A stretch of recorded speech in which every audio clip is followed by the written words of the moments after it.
Good morning everyone. আবারও চলে এসেছি নতুন একটা ব্লগ নিয়ে তোমাদের কাছে। আজ হঠাৎই ছাদে উঠেছিলাম, ভাবলাম তোমাদের সাথে একটু আমার ছাদ বাগানটা শেয়ার করি। এখানে দেখতেই পাচ্ছ আমার কত বেলফুল হয়েছে ছাদে। আর এই হচ্ছে আমার অ্যালোভেরা গাছ, কত অ্যালোভেরা হয়েছে দেখতেই পাচ্ছ। অ্যালোভেরা ছাড়া আমার ছাদে আরও অনেক গাছ আছে, বেশিটাই জবা ফুলের গাছটাই আমার বেশি, কারণ জবা ফুলটা মায়ের পুজোর কাজে লাগে, তার জন্য জবা ফুলটাই আমার ছাদে বেশি হয়। এছাড়া জবা ফুল ছাড়াও আমার ছাদে গোলাপ, দোপাটি আরও অনেক কিছু হয়। তো ভাবলাম তোমাদের সাথে আমার এই ছোট্ট একটু ছাদ বাগানটা একটুখানি শেয়ার করি, যে আমার ছাদে কী কী ফুল হয় আর কি। ফুল ছাড়াও আমার ছাদে সবজি বা ফল অনেক কিছুই হয়, সে তোমাদের সাথে পরে একদিন শেয়ার করব।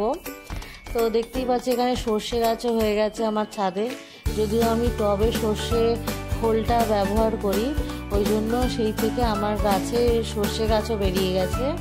আমার তো খুবই ভালো লাগে এই ছাদ বাগানটা। এই ছাদ বাগানটা আমি আর আমার মা দুজনে মিলে করি।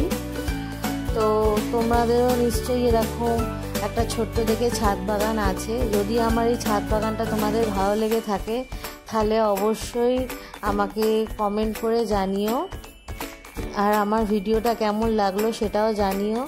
আমার ছাদে এটা হচ্ছে গোলাপি কালারের গোলাপ, বড় হলে একটু এরকম হয়ে যায়। তো এছাড়াও আমার ছাদে গোলাপি গোলাপ ছাড়াও হলুদ আর সাদা গোলাপ আছে। সাদা আর হলুদ গোলাপটাই আমার ছাদে প্রচণ্ড বেশি হয়।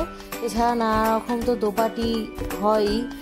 এছাড়া আমার অনেক রকমেরই ফুল হয়, যেরকম হচ্ছে তোমার ওই অপরাজিতাটা আমার হয় খুবই ভালো।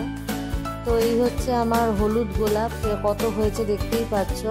আর এটা হচ্ছে সাদা গোলাপ, সাদাটা একটু বড় হলে গোলাপি গোলাপি টাইপের দেখতে হয়ে যায়, ওপর দিকটা একটু গোলাপি হয়ে যায়। এছাড়া আমার হচ্ছে তোমার গাঁদা ফুল সারা বছরই এরকমই হয়।